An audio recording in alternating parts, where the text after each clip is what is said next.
Hello दोस्तों, welcome back to our channel. तो जैसा कि हमने पिछले एपिसोड में देखा था, जहां ज़ियाओयान ने सक्सेसफुली स्कॉर्पियन ड्रैगन बीस्ट के ब्लड एसेंस का इस्तेमाल करते हुए मास्टर टियान हाउ के लिए एक बॉडी को रिफाइन कर दिया था, जिसके चलते मास्टर टियान हाउ डाउ ज़ोन रियलम के कल्टीवेटर से भी ज्यादा पावरफुल हो चुके थे। जिसके बाद तो मास्टर टियान हाउ ने बहुत ही इजीली आइस ग्लेशियर वैली के सभी एल्डर्स को भी ठिकाने लगा दिया था। लेकिन एल्डर टियानची किसी तरह से अपनी जान बचाते हुए वहाँ से भाग निकला था और एपिसोड के एंड में हमने देखा था ज़ियाओयान ये फैमिली के अंदर आते हुए उनकी ब्लैक फायर क्लैन से जान बचाता है। जिसके बाद ज़ियाओयान के कहने पर मास्टर ये चोंग ने ज़ियाओयान को अपना एंशिएंट अल्टर भी इस्तेमाल करने की इजाजत दे दी थी और यहीं से नेक्स्ट एपिसोड की शुरुआत होती है। तो इस एपिसोड की शुरुआत में हम मिस जूनर को देखते हैं, जो कि एक जगह पे खड़ी हुई ज़ियाओयान को ही याद कर रही थी और तभी मिस जूनर का एल्डर वहाँ पे उसके पास आकर उसे वहाँ पे बताता है कि मैंने यंग मास्टर ज़ियाओयान के बारे में पता लगा लिया है। आपने उस एल्डर की ये बात सुनकर मिस जूनर वहाँ पे जल्दी से अपने उस एल्डर से सवाल करते हुए पूछती है कि कहाँ है वो, जिसपे वो एल्डर भी वहाँ पे मिस जूनर को जवाब देते हुए बताता है कि अभी के लिए यंग मास्टर ज़ियाओयान ये फैमिली के अंदर मौजूद है और मुझे ये भी पता चला है कि उन्होंने अपने एक दोस्त की जान बचाने के लिए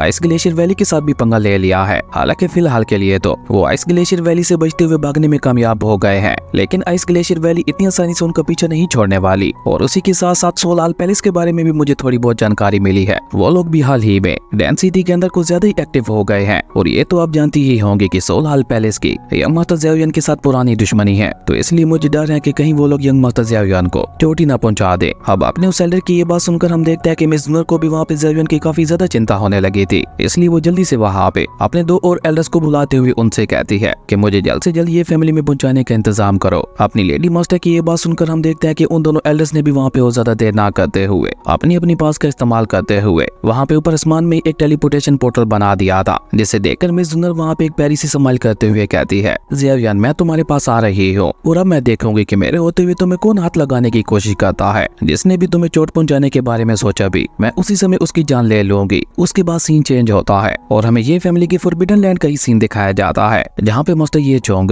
ज़ियाओयान और उसके साथियों को लेकर अपने फॉरबिडन लैंड के अंदर ही आए हुए थे और वो उन्हें वहाँ पे अपने फॉरबिडन लैंड के बारे में बताते हुए कहते हैं कि यंग हाउ एंशिएंट अल्टर हमारी ये फैमिली की एक बहुत ही ज्यादा खास और अजीब जगह है। यहाँ पे वैसे तो आपको सनलाइट का नामो निशान भी नहीं मिलेगा, लेकिन जब आप एंशिएंट अल्टर की गहराइयों में जाएंगे तो आपको वहाँ पे ऐसा लगेगा कि आप सनलाइट के बहुत ही ज्यादा करीब है। अब ऐसा क्यों है इसके बारे में हम खुद भी नहीं जानते, बस हम लोग इतना जानते हैं कि एंशिएंट अल्टर के अर्थ के सेंटर में सनलाइट की एनर्जी बहुत ही ज्यादा होती है, लेकिन ये सब भी बहुत रियली देखने को मिलता है। अब ये आपके लक के ऊपर डिपेंड करता है कि आपको वहाँ पे सनलाइट की एनर्जी मिलती है या नहीं। और ये कहते कहते मास्टर ये चोंग वहाँ पे एक जगह पे आकर रुकते हुए उन लोगों से कहते हैं कि इस जगह से आगे एंशिएंट अल्टर का एरिया शुरू हो रहा है, तो अब यहाँ से आगे आपको खुद ही अपनी मदद करनी होगी। अब मास्टर ये चोंग की ये बात सुनकर ज़ियाओयान भी वहाँ पे और ज्यादा देर ना करते हुए मास्टर टियान हाउ और पॉइजन कल के साथ मिलकर उसी एंशिएंट अल्टर के पास आ गया था, जहाँ की एनर्जी को महसूस करके ज़ियाओयान वहाँ पे खुश होते हुए कहता है ये जगह तो वाकई ही आज की सबसे गर्म जगहों में से एक है और यहाँ का हेवन और अभी बहुत ज्यादा प्योर और खास दिखाई दे रहा है। मुझे लगता है हम लोग बिल्कुल सही जगह पे आए हैं, क्योंकि ये जगह बिल्कुल वैसी ही है जिसकी मुझे तलाश थी। और ये कहकर ज़ियाओयान जल्दी से वहाँ पे मास्टर टियान हाउ से रिक्वेस्ट करते हुए उनसे कहता है, सीनियर टियान हाउ प्लीज, जब तक मैं पॉइजन गर्ल की बॉडी से उसके पॉइजन को खत्म नहीं कर देता, आप डीमन पपेट के साथ मिलकर इस जगह की रक्षा करें ताकि कोई भी यहाँ पे अंदर आते हुए हमें डिस्टर्ब न कर सके। और ये कहते कहते ज़ियाओयान ने वहाँ पे अपने डीमन पपेट को भी बाहर निकाल लिया था। ज़ियाओयान की ये बात सुनकर मास्टर टियान हाउ उससे कहते हैं कि तुम फिक्र मत करो, तुम बस अपना पूरा ध्यान है इसकी बॉडी से पॉइजन को निकालने के ऊपर लगाओ, इस जगह की सारी जिम्मेदारी तुम मेरे ऊपर छोड़ दो। और ये कहकर मास्टर टियान हाउ वहाँ पे उस डीमन पपेट को लेकर उस एंशिएंट अल्टर के आउटर एरिया की तरफ चले जाते हैं ताकि वो बाहर रुक कर ही उसकी रक्षा कर सके। लेकिन पहले जहाँ मास्टर टियान हाउ थोड़े फनी दिखाई दिया करते थे, पर अब वो यहाँ पे काफी ज्यादा सीरियस दिखाई दे रहे थे और इस बात को ज़ियाओयान भी वहाँ पे नोट कर लेता है। इसलिए वो पॉइजन गर्ल से कहता है कि जब से सीनियर टियान हाउ को उनकी बॉडी वापस मिली है वो मुझे कुछ बदले बदले लग रहे हैं, क्या तुमने भी ये बात नोट की है? जिसपे पॉइजन गर्ल उससे कहती है कि मुझे लगता है कि शायद ये सब उनकी नई बॉडी की वजह से हो रहा होगा, उन्हें अभी भी यहाँ पे अपनी इस नई बॉडी को समझने के लिए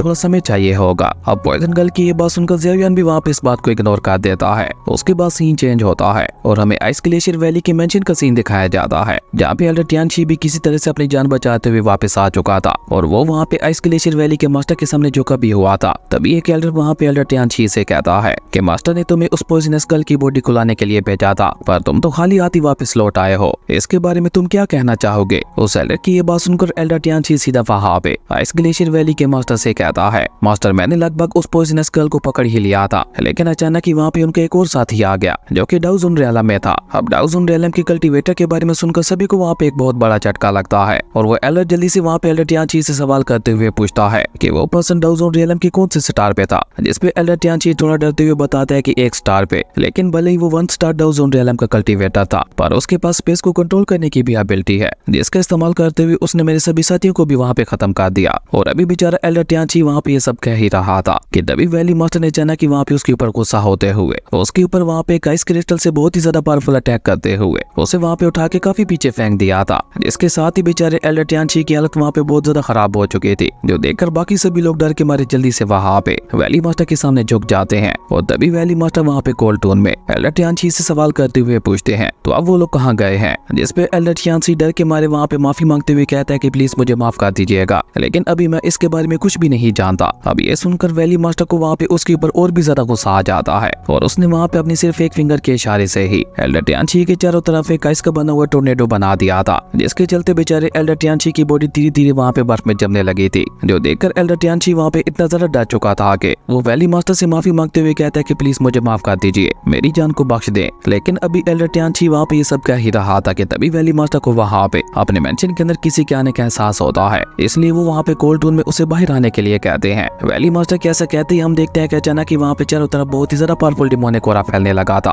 और देखते ही देखते उस डिमोनिक ऑरा ने वहाँ पे सोल पैलेस के एक मास्टर का रूप ले लिया था, जो कि आते साथ ही वहाँ पे वैली मास्टर से कहता है कि आपका ये एल्डर वाकई ये सजा डिजर्व करता था। अपने मेंशन के अंदर सोल हाल के एक मास्टर को देखकर वैली मास्टर को भी एक बहुत बड़ा झटका लगता है और वो वहाँ पे चौंकते हुए सोल हाल के उस मास्टर से कहते हैं कि आज आप आखिर यहाँ का रास्ता कैसे भूल गए, जिसपे सोल हाल का वो मास्टर वहाँ पे वैली मास्टर को जवाब देते हुए कहते हैं कि आप जिन लोगों को ढूंढ रहे हैं उनमें से एक पर्सन को मैं जानता हूँ, जो कि कहीं न कहीं मेरे सोल हाल का भी दुश्मन है, और अगर आप चाहें तो हम लोग मिलकर उन लोगों को ढूंढ सकते हैं, इससे हमारा काम और भी ज्यादा आसान हो जाएगा। तो क्या ख्याल है आपका इस बारे में। सोल हाल के उस मास्टर की ये बात सुनकर हम देखते हैं कि वैली मास्टर भी वहाँ पे थोड़ी देर के लिए सोच में पड़ जाते हैं, लेकिन थोड़ी देर सोचने के बाद वो वहाँ पे सोल हाल के उस मास्टर से कहते हैं कि मुझे बस वो पॉइजनस गर्ल चाहिए, बाकी लोगों से मुझे कोई भी मतलब नहीं है, और अगर तुम उस पॉइजनस गर्ल को मुझे देने का वादा करते हो तो मुझे भी तुम्हारे सोल हाल पैलेस के साथ हाथ मिलाने में कोई भी आपत्ति नहीं है। वैली मास्टर की ये बात सुनकर सोल हाल का वो मास्टर वहाँ पे जोर जोर से हंसते हुए उनसे कहता है कि जैसा कि मैंने सोचा था वैली मास्टर आप वाकई काफी ज्यादा चालाक है। और ये कहते कहते सोल हाल का वो मास्टर अचानक ही वहाँ से गायब हो जाता है। खैर उसके बाद एक बार फिर से सीन चेंज होता है और हमें ये फैमिली की उसी एंशिएंट अल्टर वाली जगह का ही सीन दिखाया जाता है, जहाँ ज़ेवियन पॉइजनस गर्ल से कह रहा था कि जब मैं तुम्हारी बॉडी से उस पॉइजन को पूरी तरह से बाहर निकाल दूंगा तब तुम्हें अपनी बॉडी के अंदर बहुत ही ज्यादा पेन होगा, लेकिन तुम्हें कुछ भी करके इस दर्द को सहना होगा, क्योंकि इसके अलावा अभी के लिए हमारे पास कोई भी रास्ता नहीं है। ज़ेवियन की ये बात सुनकर पॉइजन गर्ल वहाँ पे स्माइल करते हुए उससे कहती है कि तुम फिक्र मत करो और अपने प्रोसेस को स्टार्ट करो, मैं उस दर्द को सहने के लिए पूरी तरह से रेडी हूँ। जिसपे ज़ेवियन ने भी जल्दी से हमें अपना सारे हिलाते हुए अपनी ग्रीन हेवनली फ्लेम को भी समन कर लिया था और अपनी हेवनली फ्लेम का इस्तेमाल करते हुए ज़ेवियन ने वहाँ पे पॉइजन गर्ल की बॉडी के ऊपर लगी हुई पहले वाली सील को भी डिस्ट्रॉय कर दिया था, जिसके डिस्ट्रॉय होते ही पॉइजन गर्ल की इवल बॉडी वहाँ पे आउट ऑफ कंट्रोल होने लगी थी और धीरे धीरे उसका पॉइजन वहाँ पे उसकी पूरी बॉडी में फैलने लगा था।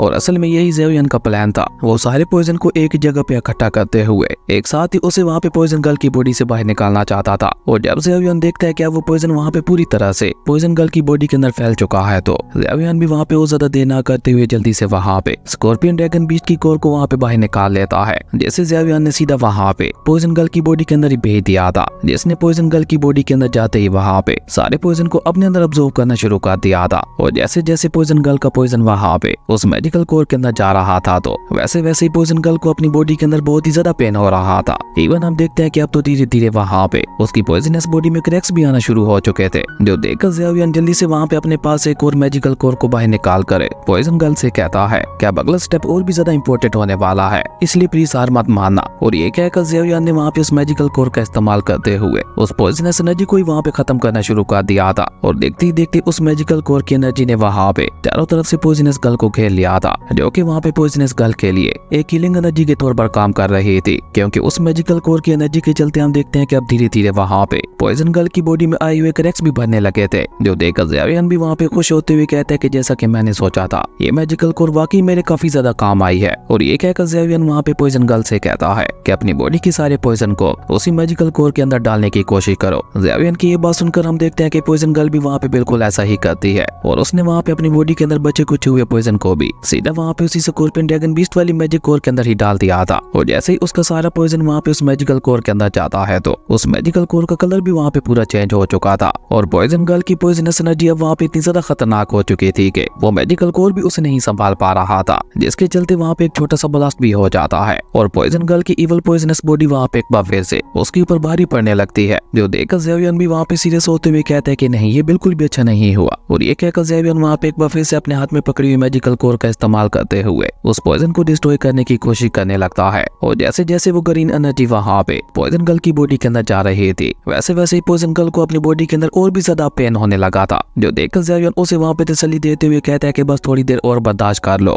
लेकिन अब बेचारी पॉइजन गर्ल को वहाँ पे अपनी लिमिट से भी ज्यादा दर्द होने लगा था, जिसके चलते अब वो वहाँ पे धीरे धीरे बेहोश भी होने लगे थी। और ऊपर से अब ज़ेवियन ने भी वहाँ पे अपनी सारी ग्रीन एनर्जी का इस्तेमाल कर लिया था, जिसके चलते अब उसके पास भी पॉइजन गर्ल को बचाने का और कोई भी रास्ता नहीं बचा था। लेकिन जब सारी उम्मीदें खत्म हो जाती हैं तो अचानक ही हम देखते हैं कि उस एंशिएंट एल्डर की सनलाइट एनर्जी वहाँ पे एक्टिवेट हो जाती है, जो कि बाहर आते ही सीधा वहाँ पे ऊपर आसमान में जाने लगी थी और ऊपर आसमान में जाकर सीधा वहाँ पे ब्लास्ट होते हुए फायरवर्क की तरह धीरे धीरे वहाँ पे नीचे गिरने लगती है। और जैसे जैसे वो सनलाइट एनर्जी वहाँ पे पॉइजन गर्ल की बॉडी के ऊपर गिर रही थी, वैसे वैसे हम देखते हैं कि पॉइजनस गर्ल की पॉइजनस एनर्जी भी वहाँ पे सप्रेस होने लगी थी। और देखते ही देखते वहाँ पे थोड़ी ही देर में पॉइजन गर्ल की बॉडी के अंदर मौजूद अब सारी पॉइजन वहाँ पे पूरी तरह से सप्रेस हो चुकी थी, जिसके साथ ही पॉइजन गर्ल ने दोबारा वहाँ पे अपनी आंखें भी खोल ली थी। जिसके बाद पॉइजन गर्ल वहाँ पे और ज्यादा देर ना करते हुए ज़ेवियन के कहे अनुसार वहाँ पे अपनी सारी पॉइजनस एनर्जी को वहाँ पे एक ही जगह पे इकट्ठा करने लगी थी, जो देखकर ज़ेवियन भी वहाँ पे चैन की सांस लेते हुए उस एंशिएंट अल्टर का शुक्रिया अदा करने लगा था, क्योंकि अनजाने में ही उस एंशिएंट अल्टर ने वहाँ पे उनकी बहुत ज्यादा मदद कर दी थी, जो कि ज़ेवियन और पॉइजन गर्ल के लिए तो किसी बहुत बड़े ट्रायल से कम नहीं था। और अभी ज़ेवियन वहाँ पे अपनी खुशी मना ही रहा था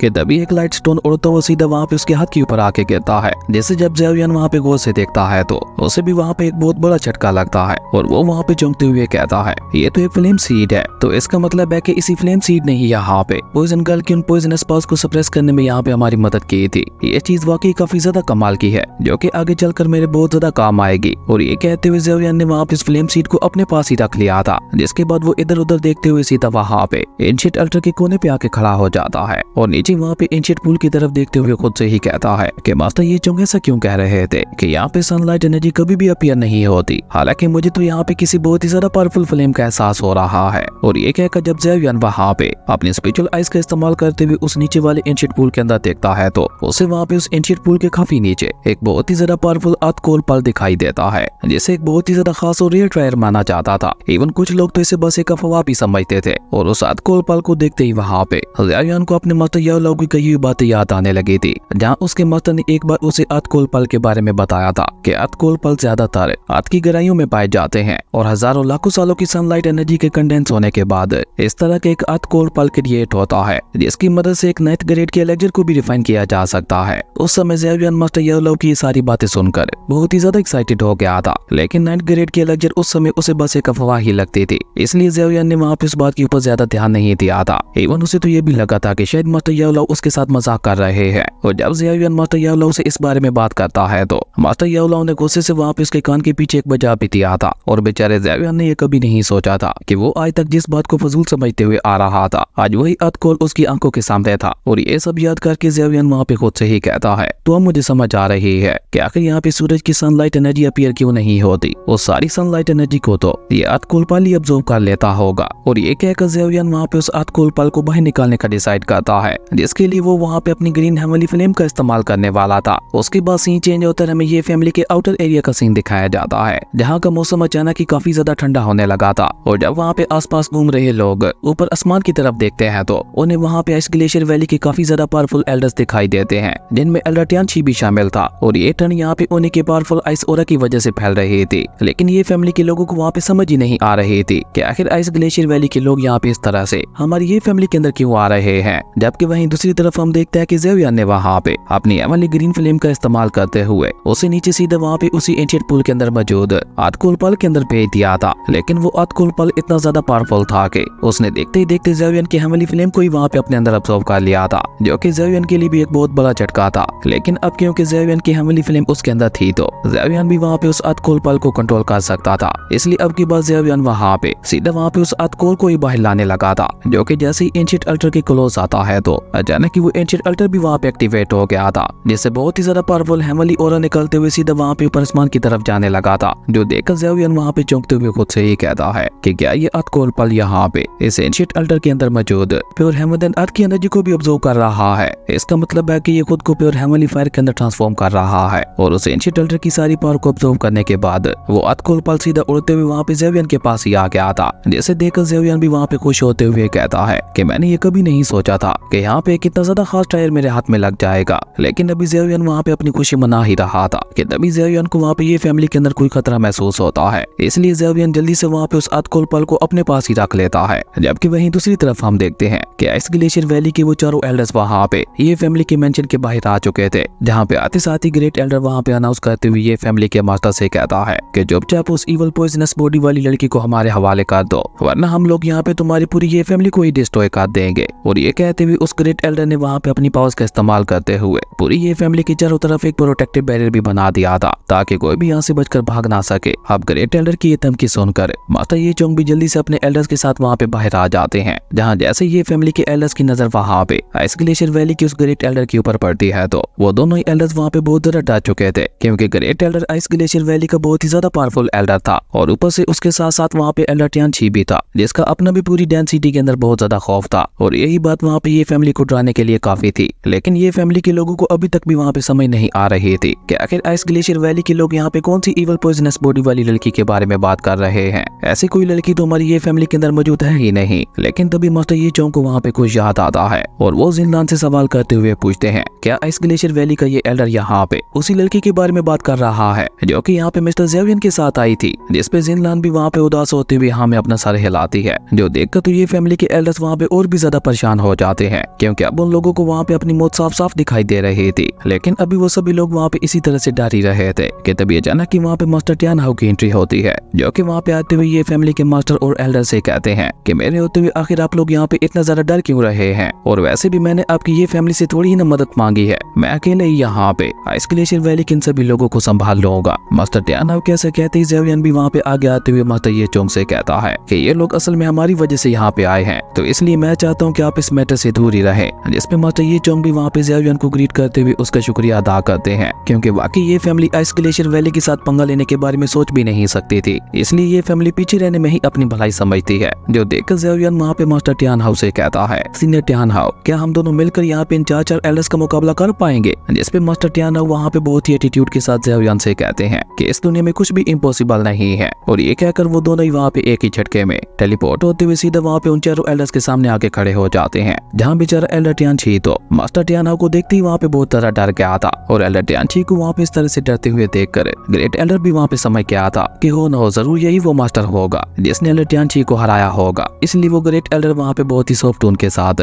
मास्टर टियान हाउ से बात करते हुए उनसे कहता है कि मैं भी आपकी तरह एक बहुत ही ज्यादा स्ट्रॉन्ग डाउ जोन रियलम का कल्टीवेटर हूँ, लेकिन आप हैं कौन। आज से पहले तो मैंने आपको डैन सिटी के अंदर कभी भी नहीं देखा और ना ही आपके बारे में कभी कुछ सुना है। ग्रेट एल्डर की ये बात सुनकर मास्टर टियान हाउ वहाँ पे कोल्ड स्माइल के साथ उसे जवाब देते हुए बताते हैं कि मेरा नाम टियान हाउ है। अब मास्टर टियान हाउ की ये बात सुनकर वो ग्रेट एल्डर वहाँ पे मास्टर टियान हाउ से कहता है, मैं आपके टैलेंट की बहुत ही ज्यादा कदर करता हूँ, इसलिए मैं चाहता हूँ कि आप हमारी ग्लेशियर वैली का साथ देते हुए इस मैटर से दूर ही रहिए। इसमें आपका और हमारी आइस ग्लेशियर वैली दोनों का फायदा होगा। लेकिन अगर आप यहाँ पे मेरी बात नहीं मानते हैं तो मजबूरन इस लड़के के साथ साथ मुझे यहाँ पे आपको भी ठिकाने लगाना पड़ेगा। अब सब कुछ आपके फैसले के ऊपर डिपेंड करता है। उस ग्रेट एल्डर की ये बात सुनकर मास्टर टियान हाउ वहाँ पे बहुत ही कूल तरीके के साथ अपनी वाइन को पीते हुए उससे कहते हैं, तुम्हें क्या लगता है कि मेरा क्या फैसला होगा। अब मास्टर टियान हाउ की ये बात सुनते ही ग्रेट एल्डर वहाँ पे समझ गया था कि मास्टर टियान हाउ उनके साथ फाइट करना चाहते हैं। इसलिए ग्रेट एल्डर वहाँ पे एल्डर टियान छी से कहता है कि इस डाउ जोन रियलम के मास्टर के साथ मैं खुद फाइट करूंगा और इस लड़के को मैं तुम्हारे ऊपर छोड़ता हूँ, पर याद रखना अगर इस बार तुमने कुछ भी गड़बड़ की तो वैली मास्टर तुम्हें बिल्कुल भी जिंदा नहीं छोड़ेंगे। और ये कहकर ग्रेट एल्डर ने अचानक वहाँ पे आगे बढ़ते हुए मास्टर टियान हाउ के ऊपर अटैक कर दिया था,